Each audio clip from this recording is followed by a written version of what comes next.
Bon dimanche, journée de Dieu. Mais nous nous sommes dit, il est vrai que beaucoup ont croisé leurs bras et jambes. Nous allons prier avec nos frères et sœurs à travers notre espace. Bon dimanche à chacun. Bon dimanche parce que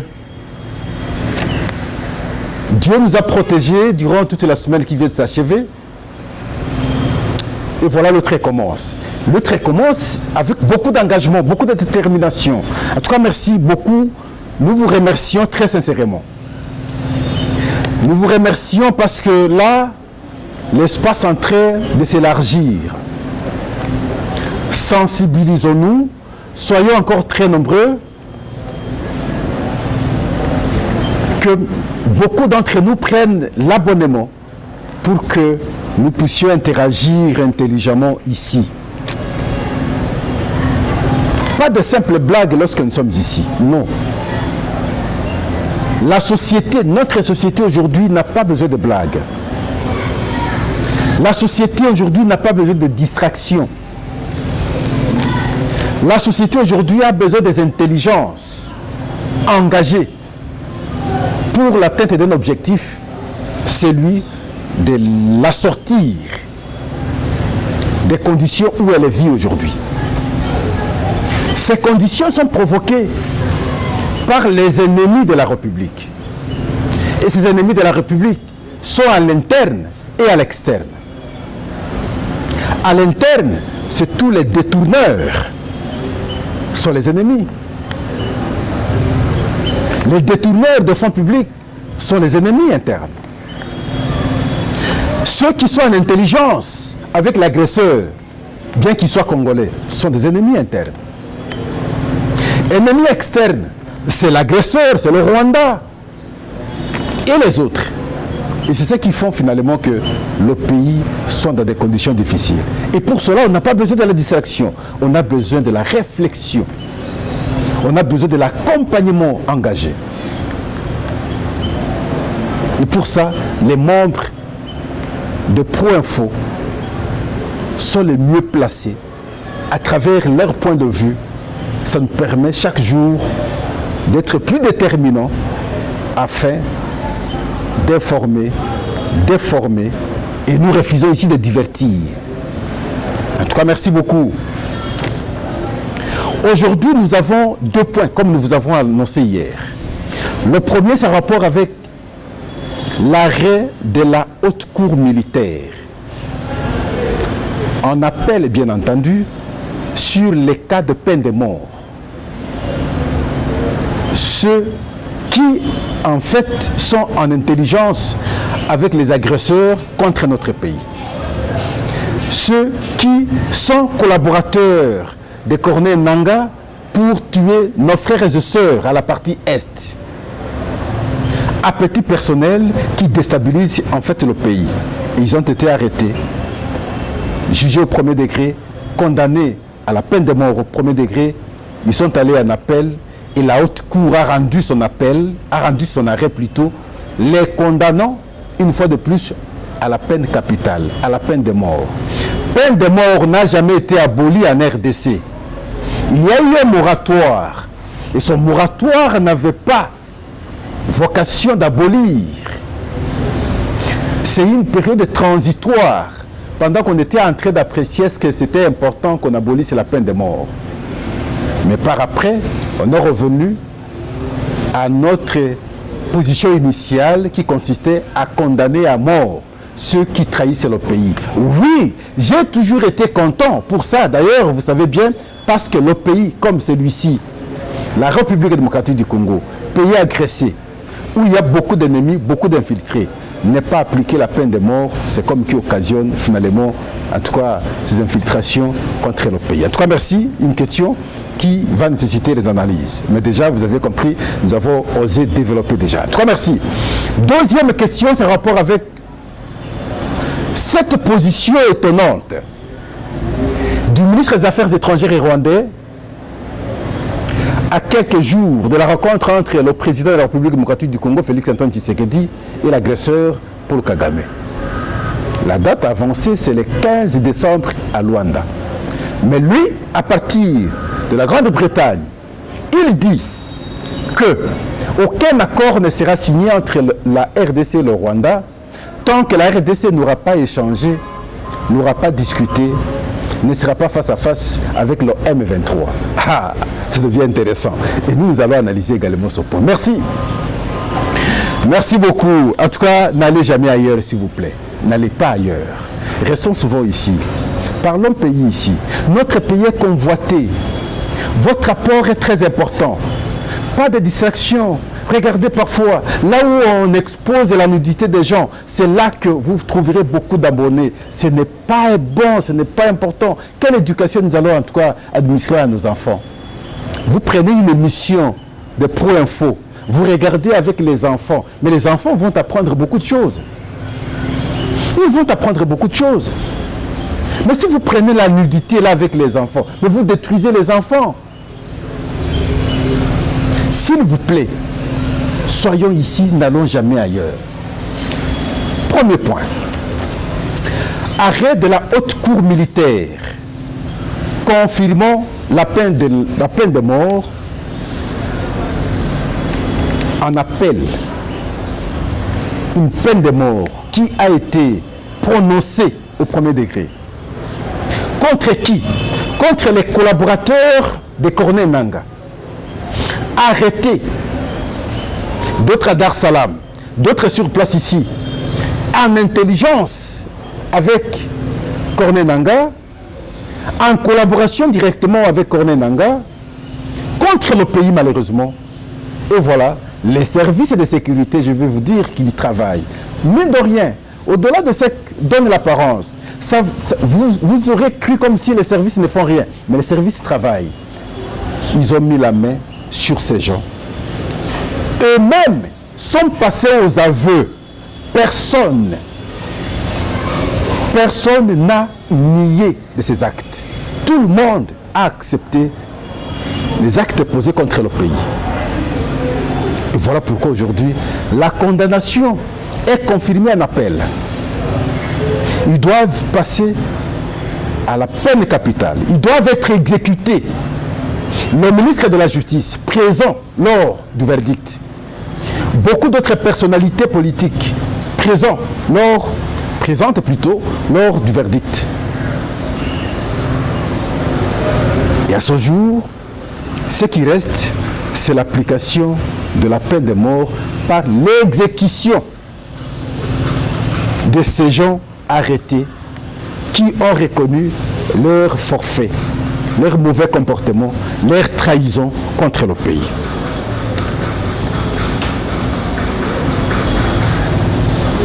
Ceux qui sont arrêtés, comme je le dis, seront exécutés. Mais le ministre de la Justice dit, oui, ils doivent être exécutés.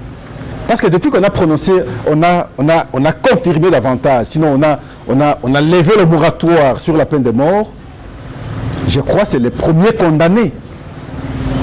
Mais pour arriver à l'exécution, il faut épuiser pratiquement toutes les procédures.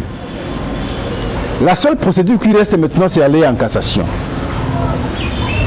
S'ils seront allés en cassation, s'ils vont vouloir aller en cassation, c'est de leur droit. Personne ne peut les en vouloir. Mais je crois que les portes ne sont plus ouvertes pour aller en cassation.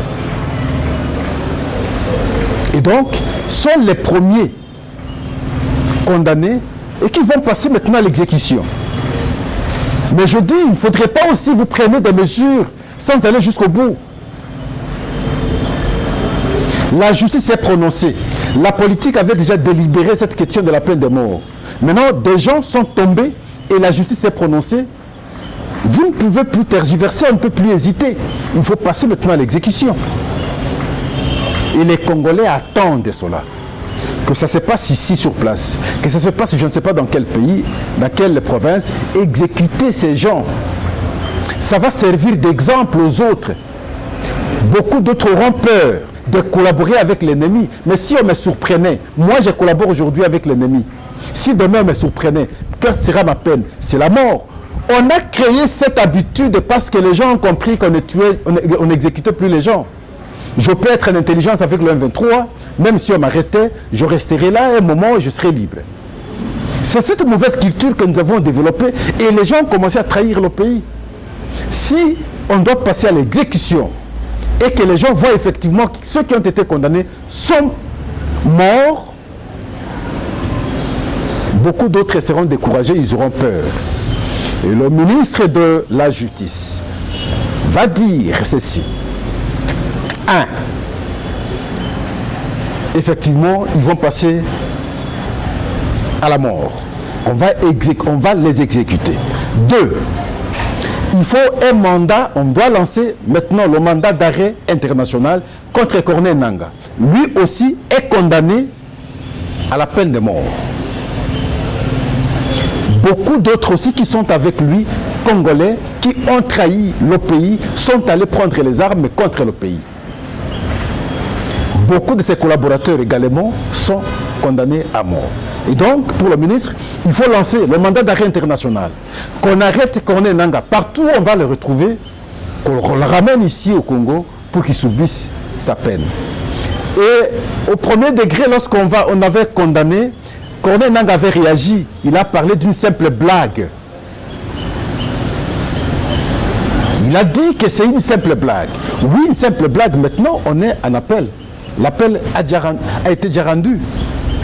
Vous aurez raison, s'ils ne sont pas exécutés, je vous donnerai raison, Corneille Nangaa. Franchement, si maintenant, après que l'appel est prononcé, ou la haute cour militaire est prononcé son arrêt sur l'appel, et si ils ne sont pas exécutés, je vous donnerai raison, moi, Corneille Nangaa.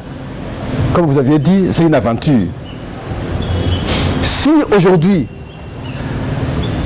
l'initiative, ou sinon l'appel du ministre de la Justice pour le lancement d'un mandat international contre vous, pour votre arrestation, si cela n'est pas fait, je dirais, c'est une aventure. Donc Corneille Nangaa aura raison. Mais attention, M. Corneille Nangaa, c'est pas chaque jour qu'on fait d'aventure. C'est pas chaque jour que l'État est moins sérieux. Chaque jour qui passe, tout passe en même temps et tout change. Nous allons voir ce qui va se passer d'ici quelques jours par rapport à l'arrêt en appel rendu par la haute cour militaire sur ces cas de haute trahison contre le pays où ces gens sont condamnés à la peine de mort. D'autres sont allés plus loin dans leurs analyses, proposer que même les Koulouna aussi, tout Koulouna qui serait arrêté, soit condamné à mort. Non, je n'ai pas été d'accord avec ça. Question d'apprécier le crime qui sera commis par le Koulouna. Si un Koulouna tue quelqu'un, c'est normal. Si un Koulouna cause un préjudice terrible à la vie de quelqu'un, par exemple, le couper les bras, mais il y a d'autres peines aussi. On n'a pas que la peine de mort. Quelqu'un peut être condamné à vie. Il est en prison. On peut condamner quelqu'un à 20 ans. Quelqu'un comme moi, là, si vous me condamnez 20 ans, mais c'est la fin de ma vie, c'est fini. C'est la fin de ma vie. Ceci une peine. Question d'apprécier pour le cas Koulouna. Et l'émission d'avant-hier, nous vous avons dit, à ce jour à Kinshasa, ça devient insupportable avec les Koulouna. Franchement, insupportable. Et nous avons responsabilisé directement le ministre de l'Intérieur qui doit en fait faire le travail normalement et aussi le ministre de la Justice qui avait libéré ces Koulouna arrêtés à la prison de Makala massivement de leur libération. Aujourd'hui, ils sont rentrés dans leurs bases respectives. Ils commencent à inquiéter très sérieusement la population, surtout en cette période festive. Merci. Le deuxième point En rapport avec la position du ministre des Affaires étrangères et rwandais qui se retrouve aujourd'hui, qui s'est retrouvé quelques jours, il faut le dire ainsi, à la Grande-Bretagne, où il a organisé une conférence, toutes mes excuses, qu'est-ce qui se passe? Il a organisé une conférence dans laquelle il dit: nous n'allons pas signer quelconque accord avec la République démocratique du Congo tant que la République démocratique du Congo n'aura pas échangé avec le M23. Pascal se pose maintenant des questions. Qui est le M23 pour le Rwanda? Pourquoi le Rwanda défend-il le M23? La réponse est simple. Le M23, c'est une fabrication rwandaise. Et vous vous rendrez compte, quand vous revisitez les anciennes émissions, je vous avais dit, à partir du moment où les deux ministres des Affaires étrangères se rencontrent à Luanda et ils élaborent un cahier pour l'application afin de trouver une solution à cette question. La RDC s'engage à désarmer les FDLR, que je condamne toujours. Et le Rwanda a accepté de retirer ses militaires du sol congolais. Et je vous ai toujours dit, et là, c'est une acceptation tacite de la présence des militaires rwandais sur le sol congolais. Ce n'est pas un secret. Et donc, cela s'appelle agression. Et voilà aujourd'hui, la même personne, le même ministre, qui a accepté ce cahier de charges, pose d'autres conditions à quelques jours de la rencontre entre les deux présidents. Parce que c'est convenu au 15 décembre. Ça veut dire quoi cette position en d'autres termes? Parce qu'ils ont compris que la République démocratique du Congo, à travers son président, a toujours dit haut et fort que je ne veux pas, moi Félix Tshisekedi, je ne changerai pas avec le M23. Et voilà pourquoi, pour bloquer ces échanges, ils trouvent un prétexte sur une quelconque rencontre en termes d'échange entre la RDC et le M23. Sachant bien que nous avons déjà refusé et donc ça n'aura pas lieu. Ça n'aura pas lieu, on pourra tout stopper, tout bloquer. Ça, c'est le Rwanda. Chers membres de la communauté, moi, je comprends très bien le langage rwandais. Le prétexte qu'avance de temps en temps le Rwanda, Pascal, parce que je me suis plus engagé dans cette question et je comprends bien les différents langages. À chaque fois, je vous parle de prétexte qu'avance le Rwanda sur cette question. Non, problème congolais.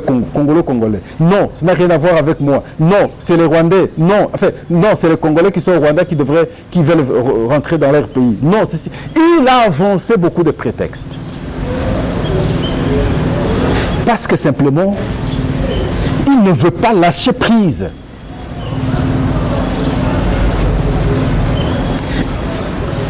Et c'est là que, Pascal, je ne comprends pas, par exemple, vous allez m'excuser, le point de vue de Martin Fayulu, je crois que c'est à Bruxelles, je crois que c'est en France. Pendant qu'il était dans la salle, en train d'organiser sa conférence, dehors, il y avait des Congolais qui manifestaient contre Martin Fayulu. Pour Martin Fayulu, pourquoi Félix Tshisekedi ne forme pas les militaires? Oh. Est-ce que Félix Tshisekedi ne forme pas les militaires? Pourquoi Félix Tshisekedi n'achète pas les armes? Pourquoi nos militaires ne font rien au front? Est-ce que nos militaires ne font rien au front? Et ce genre de langage, c'est comme qui décourage nos militaires qui sont au front, qui meurent pour nous, qui sacrifient leur vie pour nous autres. La moindre des choses, c'est les respecter, s'il vous plaît. Pourquoi Félix Tshisekedi ne veut pas chercher les militaires d'un pays ami? Mais le voyage qu'il fait ici, vous pensez qu'il ne fait rien? Il était en Angola, dernièrement. On ne peut pas réfléchir de cette façon, s'il vous plaît. Même si on peut s'opposer politiquement, il y a des questions où nous ne pouvons même pas afficher l'adversité. La question, par exemple, de l'agression de notre pays par le Rwanda. On ne devrait pas avoir des adversités. S'il vous plaît, opposez-vous à autre chose. Il y a des questions qu'on ne peut pas s'opposer. Parce que tous nous savons d'où provient cette question. D'où provient cette agression du Rwanda sur le sol. Est-ce que c'est avec Félix Tshisekedi? Les gens oublient qu'avec Joseph Kabila en 2013, ils ont fait une année. Ils ont occupé Bunagana pendant une année. On n'encourage pas. Je ne veux pas qu'on doit copier cet exemple. Mais au moins, on a connu des cas comme ça dans le passé. Nous devons, par contre, conjuguer les efforts, être ensemble, pour être plus forts, faire face à l'ennemi. L'ennemi ici, c'est le Rwanda. Regardez comment le Rwanda change de position. Mais comment nous allons échanger avec le M23? Échanger avec le M23, chers membres de la communauté, voudrait dire ceci. 1. Appliquer l'accord signé le 23 mars 2009. Vous devez alors appliquer cet accord. L'accord que nous avons signé avec le CNDP à l'époque, c'était Nkunda qui était président de CNDP. Cet accord, le contenu de cet accord sera transposé aux discussions que nous avions eues avec le M23 pendant d'ailleurs plus de 6 mois à Kampala. Il y avait une délégation parlementaire de la République démocratique du Congo qui s'était déplacée. Et le draft a été dressé. Et quand vous prenez ce draft, c'est la copie conforme de l'accord signé le 23 mars 2009. Là, c'est la discussion avec le M23. On va se retrouver le 12 décembre 2013 à Nairobi. Et là, nous allons signer les 3 déclarations. Si aujourd'hui, nous devons discuter avec le M23, ça voudrait dire que nous devons maintenant respecter le contenu des 3 déclarations faites à Nairobi devant le secrétaire général des Nations Unies. Je vous ai toujours parlé des accords signés à l'international ont une prédominance sur nos lois, l'article 215 de la Constitution. Voilà, nous y sommes. Le Rwanda trouve un prétexte parce qu'il a compris que nous avons dit que nous n'allons pas échanger avec le M23 et dit tant que la RDC n'échangera pas avec le M23, toute autre négociation à Luanda n'avancera pas et donc nous sommes dans un blocage, en d'autres termes.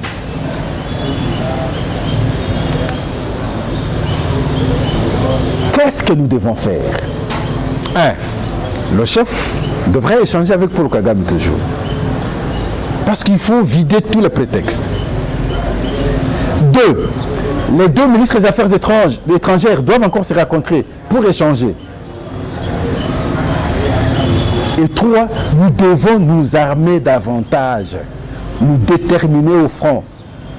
Et cela ne peut être possible que par la synergie interne. Et lorsqu'il y a des divisions en politique, en interne, sur cette question, on aurait l'impression que les gens qui s'opposent sont en intelligence alors avec l'ennemi.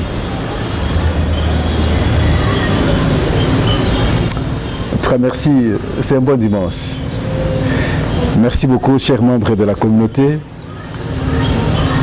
Nous fournissons les énergies, c'est avec raison. Parce que c'est une cause nationale, cette question.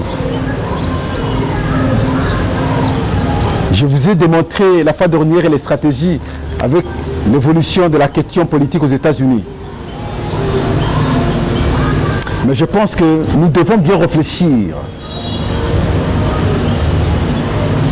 Nous devons bien réfléchir. La diaspora congolaise, que j'aime bien d'ailleurs, que j'apprécie beaucoup, doit pour cette question monter d'autres stratégies, surtout aux États-Unis, créer des lobbying. Je ne sais pas que fait réellement l'ambassadeur de la République démocratique du Congo aux États-Unis. Je me suis toujours posé cette question. Je ne vois pas son prévalu. Je ne vois pas son prévalu. Celui qui est à l'ONU, la fois passée, nous dit « Nos Gabon fait frontière avec la République démocratique du Congo ». Vous vous en souvenez? Quand nous avons des gens comme ça, l'ambassadeur de la République démocratique du Congo aux États-Unis, vous avez la mission de réunir les fils et filles du pays qui sont là. Chacun a ses relations. Ça peut arriver que quelqu'un que vous négligez là a des entrées dans des endroits où vous n'avez pas l'idée. Et on peut débloquer aussi la situation. Le Rwanda le fait. Pourquoi nous ne pouvons pas le faire? Les États-Unis parfois ne connaissent pas ce qu'est réellement la République démocratique du Congo. Le président Biden est venu en Angola. Il a été surpris d'apprendre tout ce que regorge la RDC. Lui qui était à son temps, je crois qu'il était le secrétaire des États, on les appelle comme ça, pour les États-Unis. Il sillonnait l'Afrique ici. Malgré cela, j'ai compris qu'il ne connaissait pas bien la RDC.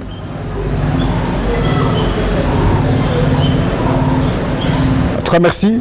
Si vous ne saurez pas bien faire le travail comme ambassadeur là, alors votre place n'est pas là aussi. Parce que ce pays-là, c'est un pays stratégique. Autant celui qui est en France, autant pour celui qui est aussi en Grande-Bretagne. Mais vous devez savoir créer des lobbying. Sont ces pays qui nous dérangent, s'il vous plaît. Sont ces pays qui nous déstabilisent. En tout cas, merci. On s'arrête ici. Mais moi, je n'avais pas aimé qu'on envoie Émile Ngoï comme ambassadeur en France. Émile Ngoï était au RCD. Émile Ngoï, c'est un produit de RCD. On ne peut pas l'envoyer en France, où on sait que la France est en intelligence avec le Rwanda. Et donc on peut facilement convaincre Émile Ngoï en France. Son passé en intelligence avec le Rwanda, avec le RCD, je pense que ce n'est pas un bon produit en France comme ambassadeur. Ça, c'est mon point de vue personnel. Si j'ai tort, chers membres de la communauté, vous pouvez me condamner. Mais sinon, je pense qu'on aurait dû envoyer autre personne. Imaginez qu'on envoie comme ambassadeur aux États-Unis un ancien du RCD. Est-ce qu'on résout le problème, s'il vous plaît? On ne résout pas le problème. On aggrave derrière la situation. On aggrave le problème. Parce qu'ils sont en intelligence avec ces gens. Le RCD, c'était le Rwanda. Le RCD, c'est le CNDP. Le CNDP, c'est le 1-23. Le 1-23, c'est le Rwanda. Donc, ils étaient en intelligence directement avec le Rwanda. Mais envoyer quelqu'un comme ça, comme ambassadeur aux États-Unis, non. Un ancien de RCD ne peut pas aller comme ambassadeur aux États-Unis. Un ancien de RCD ne peut pas aller comme ambassadeur en France. Un ancien de RCD ne peut pas aller comme ambassadeur en Grande-Bretagne. Est-ce que j'ai tort? Merci beaucoup. On s'arrête ici. C'est ici notre cadre. Nous vous remercions parce que vous êtes toujours branchés. Et voilà un dimanche, beaucoup se reposent, nous avons dit nous devons servir notre communauté. Partageons ce lien, partageons les liens de votre émission. Aimons, commentons, soyez encore plus nombreux, c'est ce qui est plus important à faire à ce jour. En tout cas, merci, au revoir.